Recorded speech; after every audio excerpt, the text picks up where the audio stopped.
ममता बोली, बीरभूम में हुई घटना के पीछे है कोई साजिश।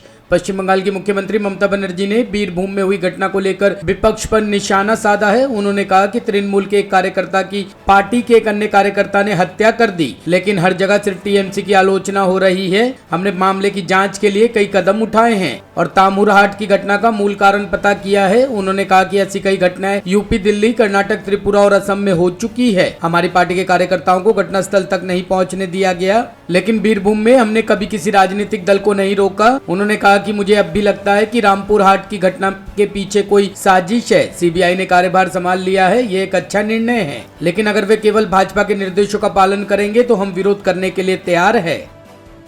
कांग्रेस का भाजपा पर तीखा वार, कहा मोदी सरकार की गलत नीतियों के कारण डूब रहे हैं बैंक। कांग्रेस ने कहा कि मोदी सरकार की गलत नीतियों के कारण बैंकों के माध्यम से देश की जनता की गाड़ी कमाई लुट रही है और सरकार कोई ठोस कदम नहीं उठा रही है। कांग्रेस प्रवक्ता संजय निरुपम और पवन खेड़ा ने आज पार्टी मुख्यालय में आयोजित संवाददाता सम्मेलन में कहा कि मोदी सरकार ने दिवालापन और शोधन अक्षमता कानून लाकर देश के बैंकों को लूटने का रास्ता निकाला है। उन्होंने कहा, जब से ये कानून बना है तब से देश में 4,946 दिवालियापन के मामले सामने आए हैं और सरकार के आंकड़े के अनुसार इनमें से 457 मामलों का निस्तारण हुआ है। इस निपटान के जरिए बैंकों के 8.3 लाख करोड़ रुपए के कर्ज में से 6 लाख करोड़ से ज्यादा डूब गए हैं। लेकिन भ्रष्टाचार हो रहा है, किस रूप में हो रहा है?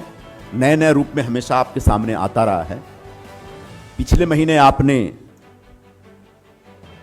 एबीजी शिपयार्ड की लूट की कहानी सुनी थी, जिसमें एबीजी शिपयार्ड के प्रोमोटर्स ने बैंकों के लगभग 21,000 करोड़ रुपए लूट लिए। 6 लाख करोड़ रुपए बैंकों के डूब गए। यह आईबीबीआई की रिपोर्ट है। 457 कंपनियों का यह हाल है, जबकि 4,946 कंपनियां इस समय रिजोल्यूशन के लिए आईबीबीआई में एडमिटेड है। इसी बीच आरबीआई एक रिपोर्ट देती है और आरबीआई एक डर्टी डजन की लिस्ट रिलीज करती है। डर्टी डजन 12 कंपनियों की कहानी बताती है।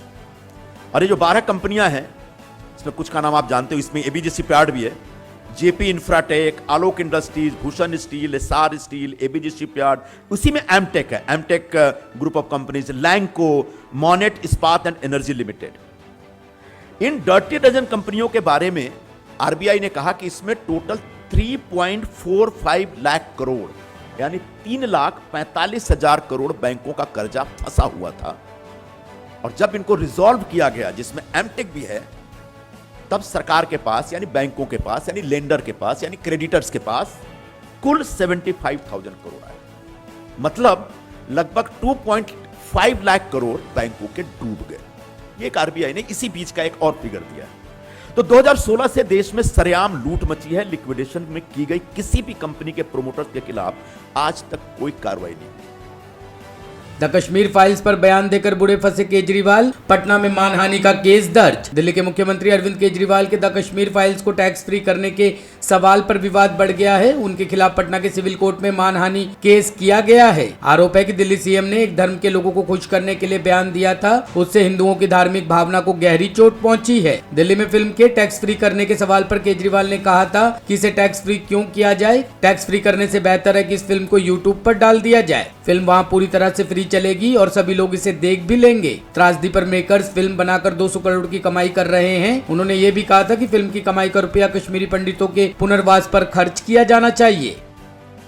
100 फीट गहरी खाई में गिरी बस, 8 लोगों की दर्दनाक मौत। आंध्र प्रदेश के चित्तौड़ में एक भीषण हादसा हो गया है, जिसमें शवों के ढेर लग गए हैं। ड्राइवर की घोर लापरवाही के कारण यह हादसा हुआ है। बताया गया है कि लापरवाही के कारण बस चट्टान से टकराकर 100 फीट खाई में जा गिरी, जिससे 8 लोगों की मौत हो गई और 45 लोग घायल हो गए। रिपोर्ट के मुताबिक यह हादसा तिरुपति से 25 किलोमीटर दूर बकरापेटा में हुआ। बताया गया कि यह बस सगाई समारोह में जा रही थी। आंध्र प्रदेश के मुख्यमंत्री जगन मोहन रेड्डी ने इस दुर्घटना का शोक व्यक्त किया है। उन्होंने मृतकों के परिवार को 2-2 लाख रुपए और घायलों को 50-50 हजार रुपए का मुआवजा देने की घोषणा की है।